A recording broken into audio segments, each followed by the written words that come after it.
new from 88 films. Number 58 in the Italian collection is Macabre, or Macabro, the directing debut of Lamberto Bava, son of Mario.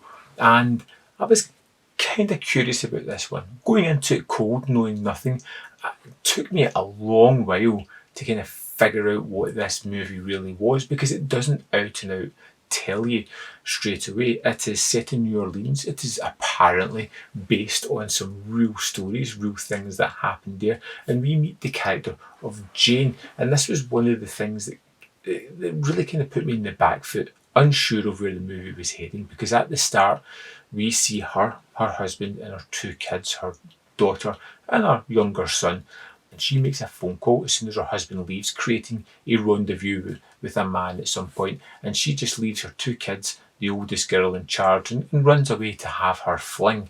She has this apartment that she goes to and meets her lover there, and the woman who owns the house has a blind son who becomes more integral to the story later on. But Jane is there with her lover when she gets a phone call saying that an accident has befallen her son, who we've seen the daughter drown deliberately.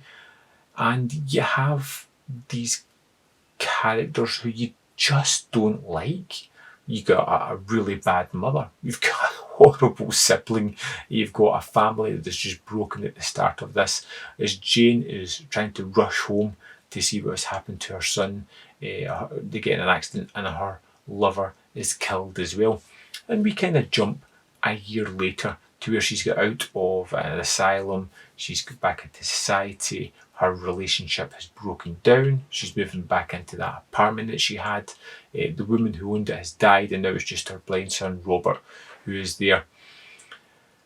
And at this point, roughly half an hour into the movie, I had no idea where this thing was headed. I had no idea if it was a horror, a melodrama, if it was a psychological thriller. There is no hint to where this movie is eventually going to go.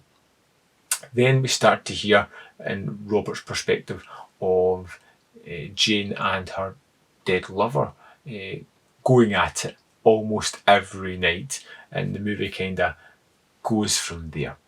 Now, it's one of those movies that, like I said, it has an odd feeling to it. It definitely feels like a first directorial job, because the story doesn't have a sort of definitive line through it.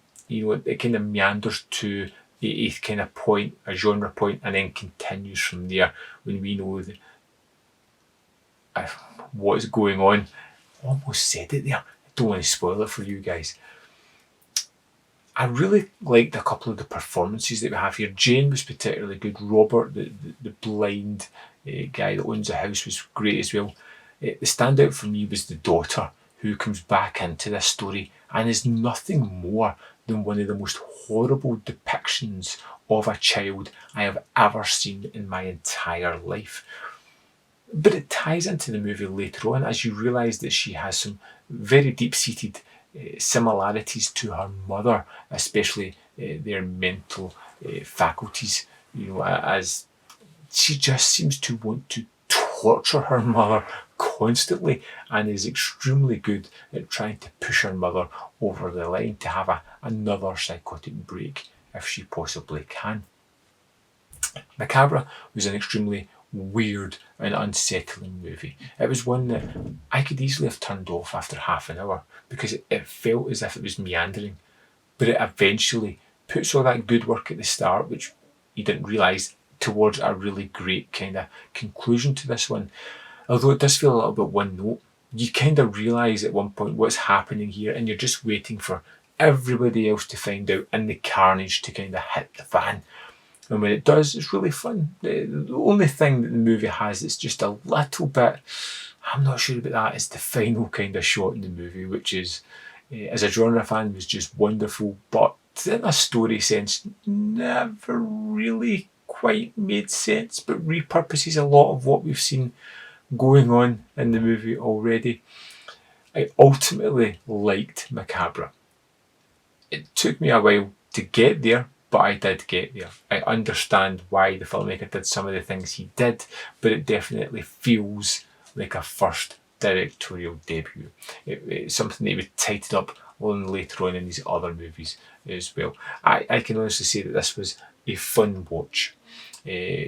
One that you're probably best knowing nothing about going into it, but I think you're going to enjoy it if you do watch it. I'd love to know your thoughts on Macabre. Let me know in the comment box below, and I'll see you next time on Man v Film.